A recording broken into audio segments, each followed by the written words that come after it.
kembali ke topik tentang teori dari Laffer mengenai pendekatan supply side, yaitu salah satunya adalah kurva Laffer yang menunjukkan kalau misalkan tarif pajak yang terlalu tinggi itu justru bisa menurunkan penerimaan negara. Dimana kalau kita tahu negara kita justru berharap dengan adanya pajak, justru penerimaan negara kita bisa semakin tinggi. Bagaimana Anda melihat penerapan prinsip ini dalam konteks kebijakan perpajakan di Indonesia? Ya, jadi itu kan satu teori favorit saya juga ya, Laffer curve itu sangat terkenal, optimum level of taxation rate, di mana kita harus tahu dulu berapa level optimal kita, apakah kita sudah mencapai level optimum. Jadi kalau negara-negara OECD rata-rata tax ratio-nya itu kan di kisaran 15 sampai 25, 15 sampai 30% lah. Nah, Indonesia masih jauh di bawah negara-negara rata-rata OECD. Jadi kemungkinan kita masih belum optimal, tetapi tergantung dari kondisi di negara kita sendiri. Karena apa? Mungkin di negara-negara lain seperti Malaysia, Thailand tuh tax ratio yang optimumnya itu 20-25%.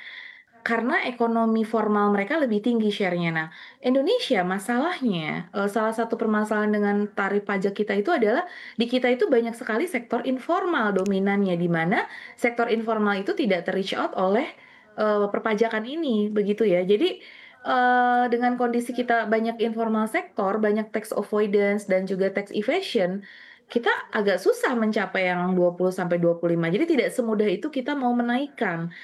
Karena masih banyak juga tax evasion dan tax avoidance-nya, sehingga yang membayar pajak itu yang itu-itu aja, yang patuh, ya bisa jadi kalau kita makin menaikkan karena yang bayar itu hanya sebagian sektor formal saja, yang ada malah akan menurunkan penerimaan perpajakan, seperti itu. Oke. Jadi, itu yang harus kita perhatikan ya, jadi di negara maju itu mereka bisa menerapkan Laffer curve ini optimumnya di 35, 30 karena mereka banyak sektor formal gitu dan tax avoidance-nya tidak setinggi di kita, kesadaran pajaknya juga sudah tinggi, seperti itu. Jadi, kalau kita melihat bahwa, penerapan dari Laffer curve di negara-negara ini perlu dilihat lebih holistik lagi apakah dia berkembang atau maju, bagaimana administrasi perpajakannya, bagaimana dari sisi human capital-nya, jadi nggak bisa diseragamkan. Ya. Tapi ide ini kita setuju bahwa kalau kita melewati titik optimal tertentu, takutnya tarif pajak dinaikkan itu malah akan menurunkan. Nah, apalagi di negara yang seperti Indonesia yang sektor formalnya sangat tinggi tadi kemampuan membayar pajak Iya. masyarakat di sektor ini Lantas kan apa yang rendah, bisa seperti dilakukan oleh Indonesia untuk bisa menjangkau sektor-sektor informal ini yang tadi Ibu sampaikan belum tersentuh oleh pajak?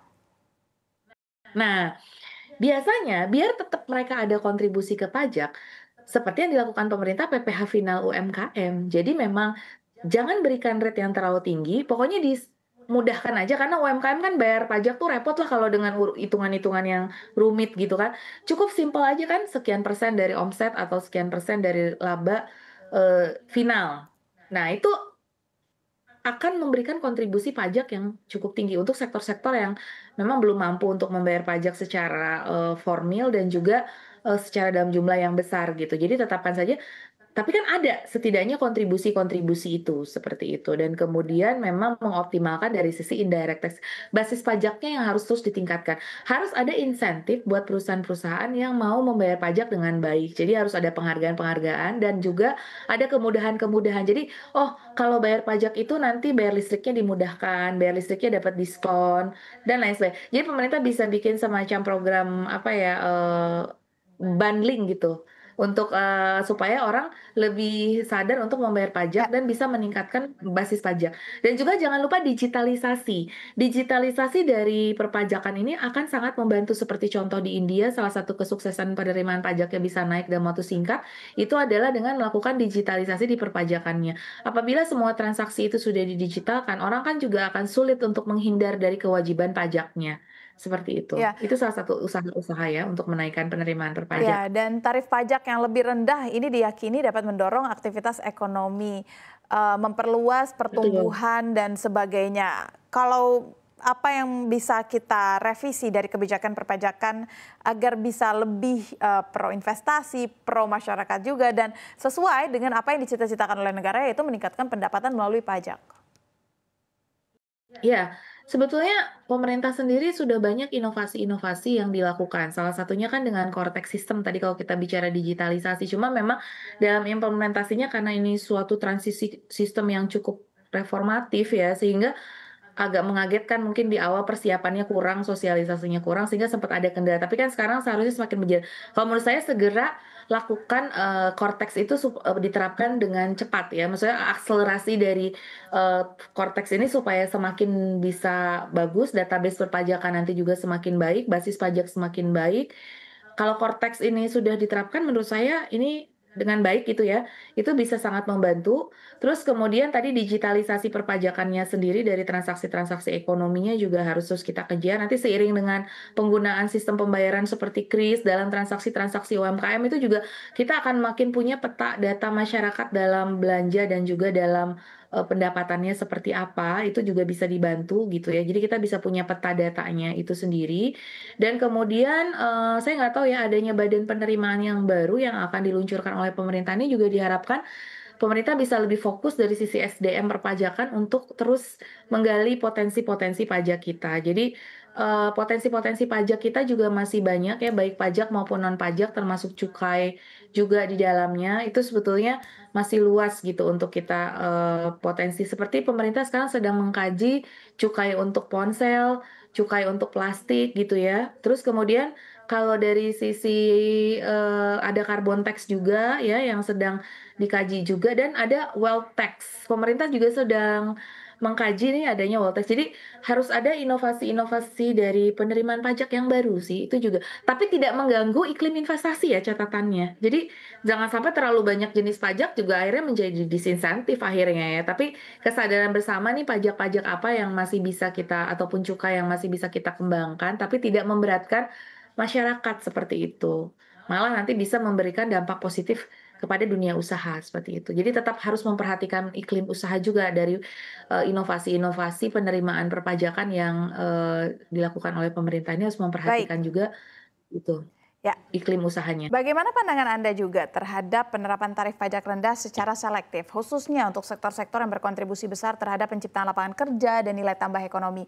Misalkan saja sektor padat karya seperti tekstil, alas kaki, makanan, minuman, serta industri hasil tembakau yang selama ini menjadi salah satu penyumbang penerimaan negara. Ya, ini menarik ya, saya juga membaca ya dari artikelnya Mr. Lover ini dia menyinggung tentang industri tobacco di Indonesia. Menurut dia cukainya jangan ketinggian karena memang dengan cukai yang ketinggian itu menimbulkan usaha-usaha rumahan yang kita tahu sekarang banyak tembakau linting yang tidak dikenakan cukai malah. Akhirnya pemerintah kehilangan penerimaan kan dari situ. Karena terlalu cukai yang terlalu tinggi. Jadi kalau menurut saya sih kebijakan cukai yang terlalu tinggi perlu kita evaluasi. Memang kita ada faktor untuk menekan eksternalitas dari efek negatif dari rokok, tapi kita tahu rokok di Indonesia ini memang cukup ada faktor budaya, ada faktor lain sebagainya yang artinya dan juga dia sebagai labor intensive industry ya, itu juga iya, tapi di luar tembakau sendiri, sektor-sektor lain yang cukup berkontribusi pada penyerapan lapangan kerja ini perlu dipertimbangkan bahwa beban-beban pajaknya mungkin perlu dilihat kembali sehingga nanti mereka bisa growing. Kalau mereka growing kan ekonomi bagus juga penerimaan pajak pemerintah juga meningkat. Cuma kan memang harus dilihat secara hati-hati karena nanti kalau satu sektor sudah diberikan nanti sektor yang lain juga minta gitu Ya, ya, keringanan-keringanan ya. pajak ya. Jadi itu juga perlu hati-hati sih karena lebih ke mungkin insentif pajaknya aja yang lebih diperbanyak. Kalau tarif memang agak ini kan tarif korporat, mereka kan bayar PPh badan, PPN gitu. Itu kan PPN sudah ada aturan-aturan yang kita bahas di awal tahun, akhir tahun kemarin gitu kan. Tapi kalau PPh badan itu kan memang sudah given gitu. Jadi tidak dibeda-bedakan dia di sektor industri apa begitu ya. Tapi nanti di tax allowance-nya atau tax holiday-nya baru. Tapi kalau tarif itu memang sedapat mungkin tidak terlalu sering berubah sih, seperti itu. Oke. Jadi lebih ke mau optimal. Cuma memang sebagai suatu wacana apa yang disampaikan Mr. Lever ini mengingatkan kita tuh jangan terlalu tinggi juga dari sisi tarif, Iya, apalagi iya, untuk sektor-sektor yang padat karya. iya. Tapi tadi kita nggak bisa langsung menelan bulat-bulat harus kita rubah saat ini tarifnya. Mungkin ada hal-hal lain yang bisa kita sederhanakan di luar Iya, tarif iya, seperti itu. iya. Yang pasti mengurangi beban pajak dari industri-industri padat karya Ya, seperti itu. baik.